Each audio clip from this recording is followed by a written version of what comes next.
Welcome to ESVN, the Emma Sports Vigeland Network show. My name is Emma Vigeland. It is ESVN OT. So you know what that means. We are giving our picks against the spread in a little competition between myself and Bradley. 5-1 combined. Last week, the two of us, and I'm not the one that went undefeated because the damn Vikings didn't cover the spread by a point, although that would have been a push. Hello, Bradley. That's what that's what happens when you bet against your own team. Ooh, there you go. You've maybe course corrected. I'm back. I'm back in my winning ways. Will you do it again this week? It's just because the Mets have won the offseason so far. Oh that's why. my God! You know. And they better stop.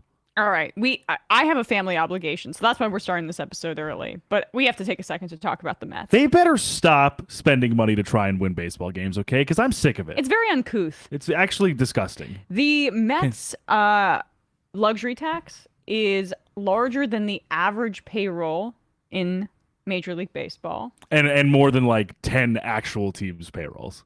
Like what Steve Cohen will be paying in luxury tax penalties is more than like the entire salary cap of like the Pittsburgh Pirates. I mean, the payroll for the Mets, it's just unreal. And the contracts and the term, Carlos Correa, basically it seemed like the Giants were trying to do due diligence and saw something on his physical, and then he was like, "Oh, you want to think this over?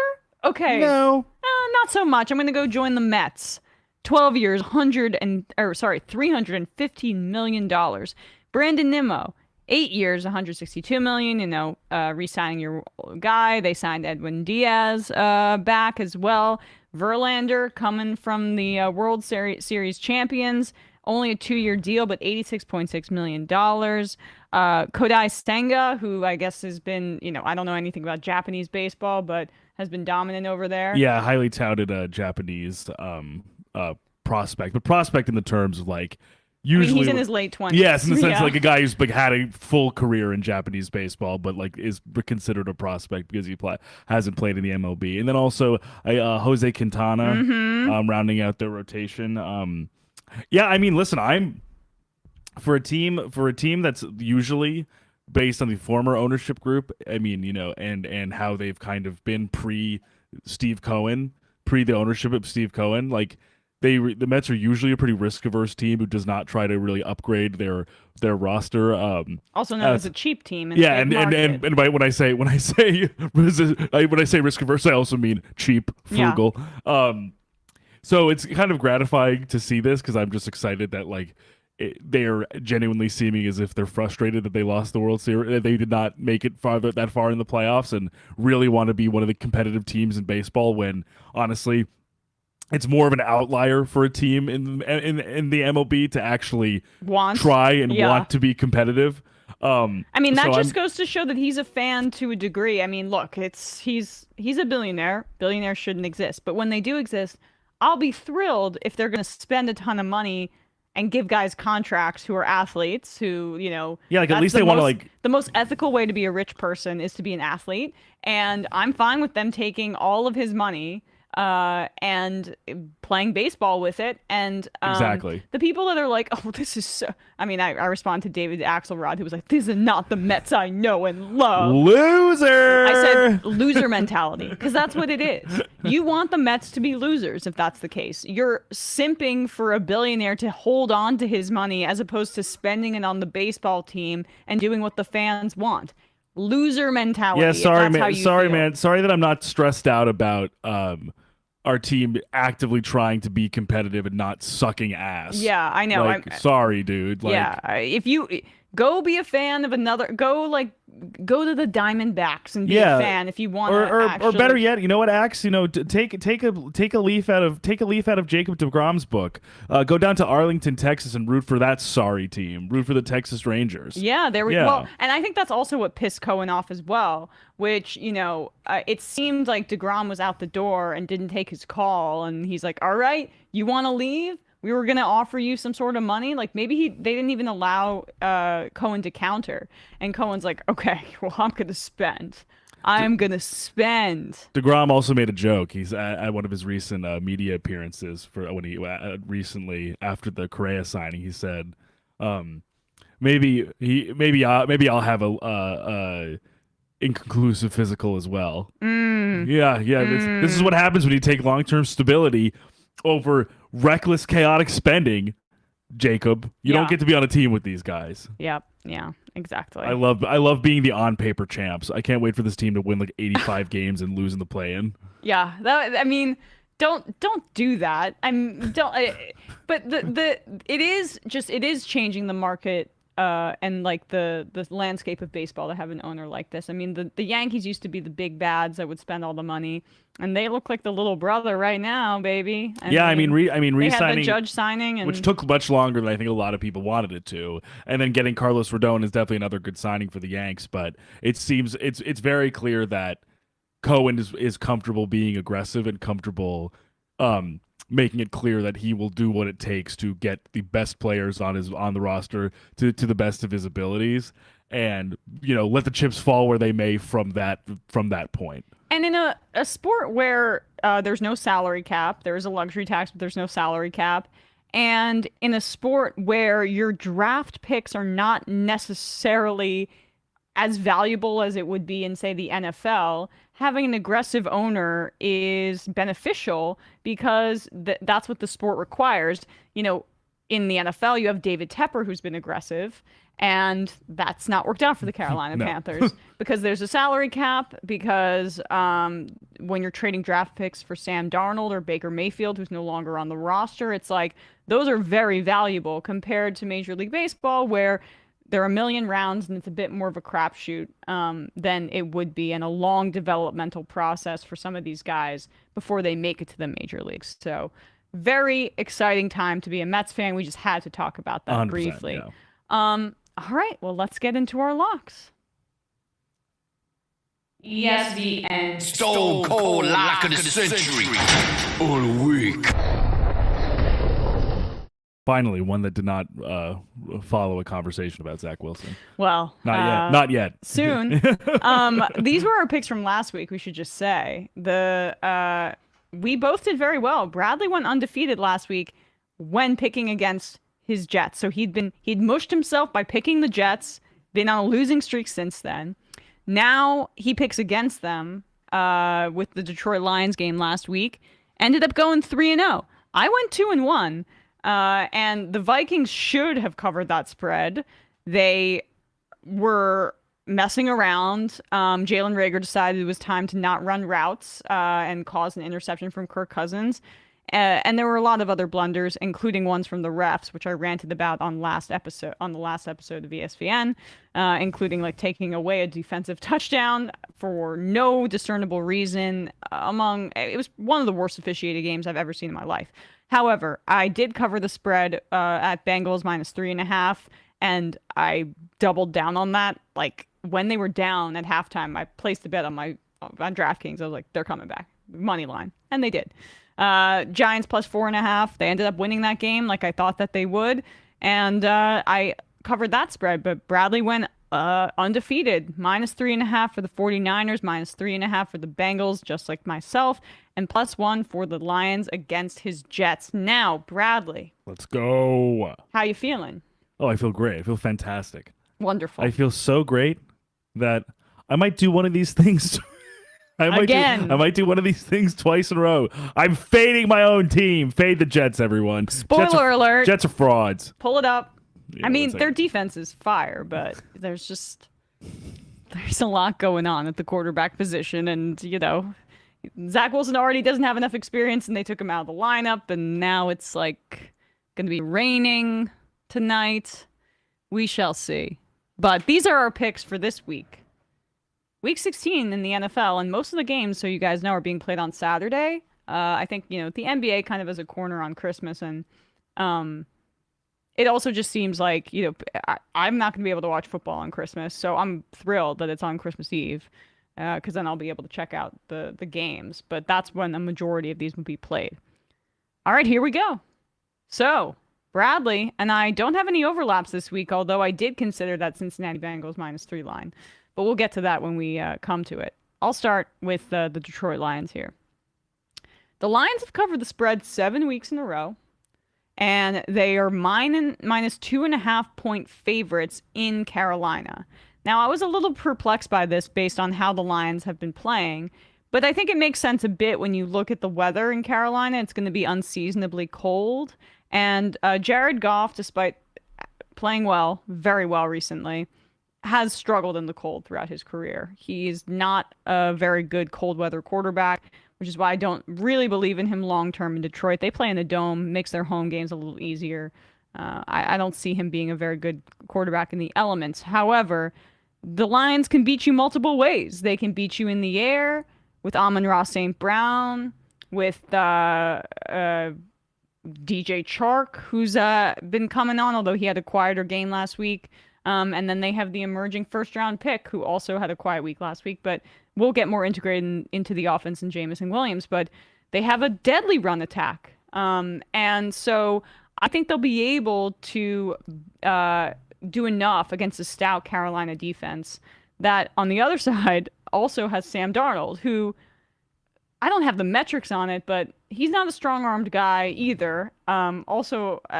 Just somebody who doesn't strike me as the best cold weather quarterback. And the Panthers is just, I think they've had a nice resurgence. Steve Wilkes is doing a good job as a interim head coach, best that can be done. And the defense is, I think, very significant and good. And, the thing that's carrying that team.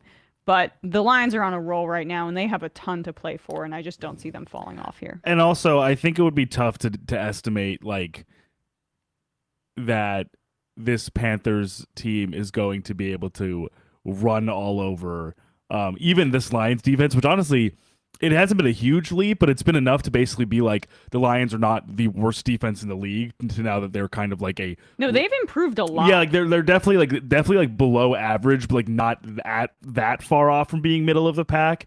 And Aiden Hutchinson's looking great. James Houston's looking great. So I don't think they'll have as easy as a time as they did against the Seahawks running the ball, when they were literally just running Chuba Hubbard and Raheem Blackshear down the throats of the Seahawks for 4 quarters to the tune of 300 yards.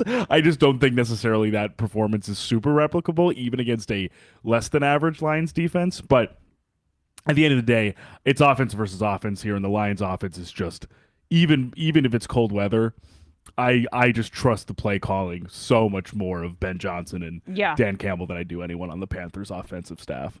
So, speaking of what we were speaking about earlier, you were picking against the Jets tonight. Of course. In the dungeon that is MetLife. Of course. This is a classic loser game for the Jets. Yeah. This is absolutely classic. If they win this game, I don't know what I'll do. I'll eat my shoe on camera. Oh my God! Don't say that. I'll eat it on camera. Well, they're favored in this game. Yeah. So. I'll eat my shoe on camera. All right. Just stop repeating it. This isn't like saying if the Jets win the Super Bowl, I'll get a tattoo. I'm taking the Jaguars plus 2.5. There's a chance the Jets win this game, dude. I'm taking the Jags plus 2.5. I will eat my shoe on camera. Oh my God. The reason I say this is because beyond the significant struggles that have, in terms of I would say significant struggles vibrationally, just the vibes on the team seem bad. Everyone seems a little on edge. Zach Wilson is buying his offensive line scooters for some reason. Oh, he bought them a bunch of scooters. That's weird. I think maybe these big fellows would maybe require a larger mode of transportation as a token of his gratitude. However, I mean, it does speak to the fact that he looks 14. Right. He's like, I got you guys mopeds. So with all that being said, I obviously still trust the defense, and I think the defense is still really, really solid. But it's very clear that there are certain, I think, schemes or play trickery or kind of offensive ingenuity that can stifle or baffle this team. Mm-hmm. We saw it last week with that Brock Wright touchdown on 4th and 9 or something like that Dan Campbell and Ben Johnson drew up. And that's kind of Doug Peterson can kind of get in his bag sometimes, where he just really is able to exploit mismatches and exploit specific teams' personnels. And the Jags offense looked really, really potent last week. I mean, Zay Jones caught 3 touchdowns. Trevor Lawrence was kind of getting what he wanted all over the field. I just do think there's a chance that this is like the Jets' last gasp of attempting to win out before a potential playoff berth, and the Jags, I think, can really kind of make their claim to like make it into the playoffs here. My concern is like, it's not that I don't think the defense will play well. It's more that I just have more concern about the offense continuing to hold up enough to match the Jaguars' offense at its best. And if there are any really big mistakes, you can count on Zach Wilson for those mistakes. In the sense that if there's a missed like necessary first down conversion, third down conversion, that's like a 10-yard, 12-yard check down that doesn't go their way. If there's an airmailed interception, like if there's too many of those plays, the defense can only do so much because they're out on the field. They're going to be out on the field for more time, getting more tired, trying to make up for any sort of lost time that the offense might be unfortunately handing to them. So I could just see this going poorly. Yeah, I could see it. I mean, I would probably take the Jaguars too, given how they're playing, but it'll be a really interesting matchup. Definitely. No question about that. Because Trevor Lawrence is just emerging. I mean, you are just... I watch him on the field and I go... It's like he was built in the lab to play quarterback, how he looks physically. We're totally seeing it now where it's like... I think when we were talking about... I think I said this before when we were talking about our conversation about the 2021 class, we were basically like, once the fundamentals and the technical stuff matches up with the clear athleticism and traits and physical tools, he's just going to be one of the better quarterbacks in the league for like a very long time. Yeah. If this type of play No, they're set. The Jaguars, time to start rebuilding the rest of your team. 100%. Young team. Get this defense to be like a top 15 defense. They have talent. And more wide receivers, and this is going to be a good team. Yes. And on the I don't want to get into a Jaguars discussion, but it's like on the defensive side they have pieces. It's just everyone is so young. So young, and also I think that's what makes it hard. Except on the receiving core for some reason, but that's what makes it hard. I think on the defensive side, like you said, it's a lot of young guys to fully congeal into like a cohesive unit. Like it's harder when you have guys like they're expecting a lot from Devin Lloyd, a first round pick, to be like to fit up with guys and tackle them in space. He's really athletic, but that's not easy. That's not easy when you're a young green guy who is being tasked with a lot of responsibility to contain receivers and contain the run like that. And there are guys like that kind of across their roster, and peppered with a few veterans in between. So yeah, like we said, first overall pick Trayvon Walker. Like it's like this team I think will get older, but I also think now that I think they see proof of concept with Lawrence, it's like, okay, we can actually build something around this guy. Yeah, the Jaguars are exciting to me. All right, I'm going 49ers -7 in San Francisco. And, I just feel like the 49ers are a dominant football team. And I think that they're going to continue to show that to people. I know that the betting markets are a little nervous about Brock Purdy. I don't really know why, though, because as we've said before, Kyle Shanahan can put pretty much anybody back there if they know how to run an offense and, can hit guys and make quick decisions, and that he can get that offense to churn. And that's the thing about Purdy, is he brings some elements to the offense that Garoppolo could not bring, which are that he'll throw outside the numbers. He will make plays with his legs. He is a really like feisty young player. It remains to be seen if he can be a starter in the league, because it's so hard to tell when you're in the Shanahan offense. He makes everyone look so good. But I just think the Washington Commanders are coming back down to earth with their quarterback play. This is the best defense in the NFL, and I don't think it's close right now. The Commanders can run the football, but damn can the 49ers rush the passer. And so if they're able to make them one-dimensional on that side of the ball, they can give Heineke fits. And I saw that Ron Rivera was flirting with, oh, maybe we'll return to Carson Wentz at some point. I don't know why he does this stuff publicly, frankly. He was doing the same thing, throwing Carson Wentz under the bus, saying that the rest of the team and the teams in the NFC East have a benefit because of their quarterback, essentially compared to ours. He seems to like to have this stuff play out in the media as a motivational tactic. I think it's a little bit bizarre. I just think the Commanders are coming back down to earth, and while they do have a great defensive line, there's nobody that can scheme run stuff like Shanahan and overcome some personnel stuff. And the 49ers offensive line is playing better. So I just feel like they're going to win by a touchdown. For sure. And the 49ers they are gunning for the number 2 seed. And that is it's going to keep them motivated. So also, when we talk about narratives too, I think it's also a little bit tough that I think this is going to be a tough game for the Commanders in the sense of like not necessarily on the field, but I just think in terms of mindset, like losing a close divisional game last week that really plummeted their playoff odds. Going against a team that's really ascendant, even with their third string quarterback at home with some of the best offensive weapons in the league, basically the best defense in the league, regardless of who's playing. I think this could definitely be a tale of two divergent trajectories for these two teams going into the postseason. For sure. Now you. So I'm taking the Bengals -3 over the Patriots. In New England. In New England because again we're going vibes again. This is basically the vibe report for me for these picks. Well, first of all, I'm very confident now in the Bengals. In a lot of different circumstances because they've kind of shown that they can win in a lot of different ways. Yes. They were down big to the Bucs, and some teams, even good teams sometimes, for example, take the Chiefs against the Texans.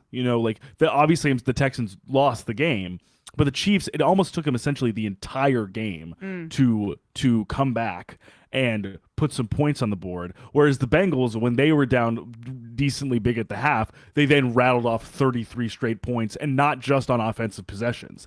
They, recovered 2 fumbles and scored touchdowns off of those. Yeah. Their passing and running game got going. Like they just have a lot of dangerous weapons all over the field that can produce at basically any moment. And while I'm still very confident and really like the Patriots defense, I think Kyle Duggar is a fantastic player. They found a gem in Jack Jones in the draft this past draft. I really like a lot of the guys on this Patriots defense, and I think they're a very cohesive unit, anchored by veterans like Duggar and Devin McCourty, and having newer guys like Christian Barmore and Devon Godshaw really making impacts.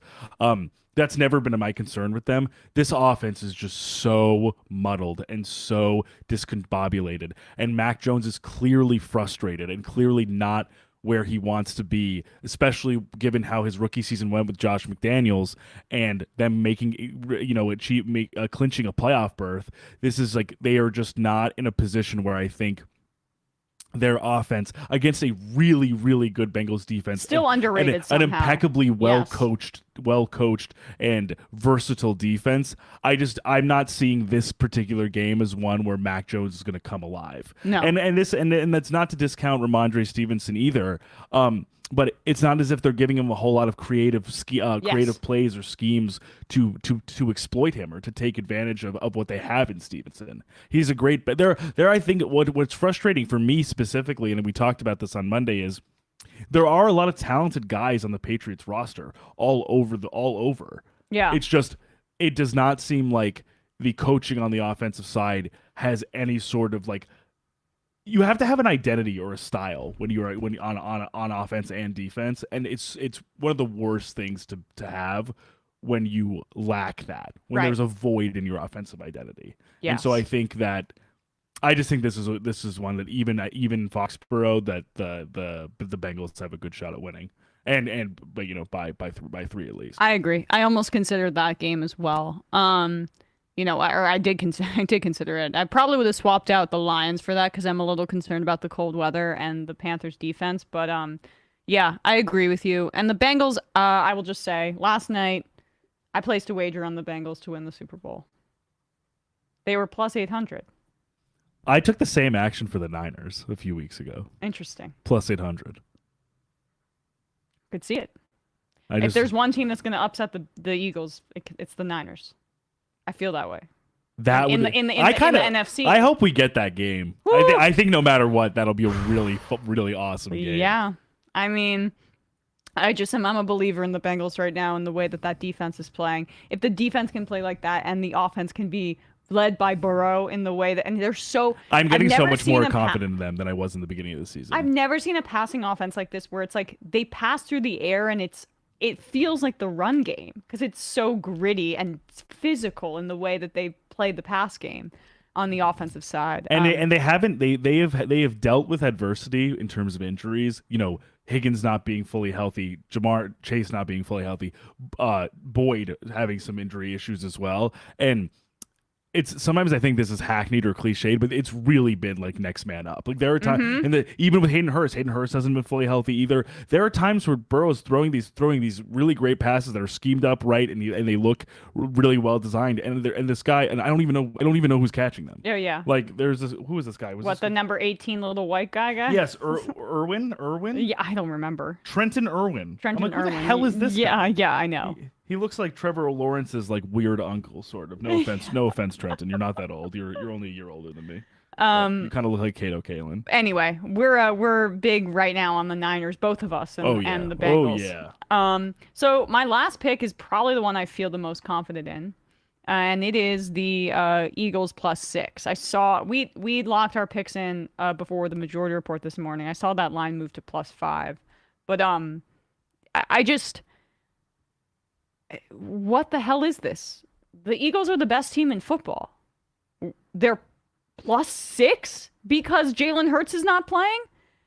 We've already talked about how the Eagles can win in multiple ways. They can win through the run game. They can win through the pass game. I understand that Hurts is a big part of the run game, but Gardner Minshew is a high-end backup.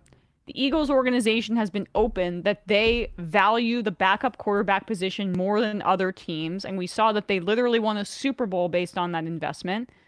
So they have a high degree of confidence in Gardner Minshew, who has shown that he can play at a higher level than a lot of backups in the sport. And so for the line to be that reflective of Jalen Hurts, I think it does a disservice to this massively stacked team. I do not see them losing by a touchdown. No, I think the Eagles are going to win this game. The Dallas Cowboys collapsed epically to the Jacksonville Jaguars. Yeah, that was and that like there are times there are certain weeks where you could gut out a close fought loss. Or an ugly loss and chalk it up to certain things, chalk it up to certain factors. That was a very, very dispiriting loss. It should have. I mean, it was, and also it was because Dak Prescott is not playing at a very good level right now. He's missing throws and he's making bad decisions, which is shocking because that hasn't been his MO. But they'll put up a lot of numbers. I understand that, but he is just he had an earlier interception in that game, not the one that ended up in a touchdown. That wasn't really his fault, but it didn't look that good. And the Cowboys are down 2 of their 3 starting corners. Leighton Vander Esch is not going to be in this game. He has a shoulder injury. They are back to a situation where it's Trevon Diggs and Micah Parsons. And against this Eagles team, I don't really think that that's going to get it done. I think the Eagles win this game. And if I know any sort of coaching axiom that might ring true here, it's exploit the bad players. Keep an eye out, or keep an ear out for the announcers talking about Kelvin Joseph, because Anthony Brown, one of their starting corners, is out. So in comes Kelvin Joseph, a young green guy who has been getting routinely torched by number 1 and 2 receivers the last few weeks. So keep an eye out for AJ Brown absolutely cooking that guy's shit, because I think it's a big distinct possibility. or Devontae Smith or Quez Watkins, Fingers cooking crossed. those people's cooking that guy's shit. I hope so because I have Devontae Smith on my But I fantasy understand, team. and listen, I understand some people saying in the chat, which I do understand, is that first of all, like you said, there are still real high impact players on this Cowboys D. Micah Parsons probably Defensive Player of the Year. Trayvon Diggs can still do make some game swinging plays if they hit. If he actually executes. Still got Tank Lawrence on the line. Like there are still some great guys on this line, but you're also still going up against what I still believe to be the best offensive line in the league, regardless of who's behind them. Yeah. And if Gardner Minshew can not make mistakes and find his incredibly talented pass catchers, or if some of those things aren't working, get the ball going on the ground, I still am pretty confident that this is the team that we think they are, despite some close calls with worse teams than this. I think that I feel similarly about this as I do about now the Purdy-led Niners. Right. That this will not lead to a significant, massive drop off given who is surrounding Minshew. Agreed. And I'm more confident in Minshew than I was in Purdy. Yeah. Yes, of course. All right. Well, lastly, here you have the Houston Texans. Yeah, +3. baby. Woo! This is Heat it, check. guys. This is it, guys. The Texans are here. And they're angry, and they're playing for nothing. I don't understand this pick that much. I mean, it's fun, but So here's my thing. The last 2 weeks, the Texans have played the Chiefs and the Cowboys shockingly close. mm-hmm. For they have switched up what they're doing at quarterback. They are no longer playing the unplayable Kyle Allen, and they are staggering plays between their pocket friendly passer Davis Mills and their more run friendly passer Jeff Driscoll, and it's paid some dividends for them. One of their wide receivers, Chris Moore, has been playing really, really well. I just think that they are finally, regardless of how barren their cupboard is in terms of actual viable NFL players, for some reason they are playing very, very competitive football the last few weeks. They almost covered a +18 spread against the Cowboys. God, One of the largest potential spread covers in NFL history, and then almost beat the Chiefs in overtime. So I think that this team, for some reason, has woken up and just decided we don't want to constantly only be playing like shit the entire season, and we want to show that we're actually an NFL team and can compete with these teams. And even if they backdoor cover, it's hard to backdoor cover a 3-point spread. Oh yeah, no question. But I do think that they are going to have a chance, especially because I wasn't even feeling that particularly confident about any aspects of the Titans offense besides Derrick Henry before Ryan Tannehill was announced to be out for the season. Yeah. And the Titans defense is good, but they also show that they still have some flaws last weekend with how they played against who did they play against? I can't believe Tannehill played through that. It really is just unreal. They played against. Was it the? Sorry, I totally forgot who they played against. The Chargers. The Chargers. Yeah. Only gave up 17 points for sure, but I just think like I'm very impressed and kind of shocked by how the Texans are playing, and I could see this team kind of getting surprised by All right. their recent feistiness. All right. Well, that's that. Those are our locks for the week. We will be on a very different schedule for a little bit. We have next week off for the majority report, and then I'm on vacation from the 3rd to the 10th. But I will be doing streams, so we're at least doing weekly episodes. An episode next week, probably Wednesday or Thursday. There'll be a combo ESVN OT and the just standard episode of ESVN. Stay tuned for that. Maybe I'll do it like normal time, 4 p.m. Maybe I'll put it up on Thursday or something like that. We'll see. And you can check the Twitter account for more information on that. But have a wonderful holiday. Happy holidays, folks. Happy and thanks holidays. for listening. Thanks for watching. Thanks for listening. Thanks for commenting, rating. Thanks for hating. Yeah, we're having fun with this. So really appreciate you supporting our little project here. And happy holidays, guys. And if the Jets beat the Jaguars, I'll eat my shoe. Yeah, we heard. Bye-bye.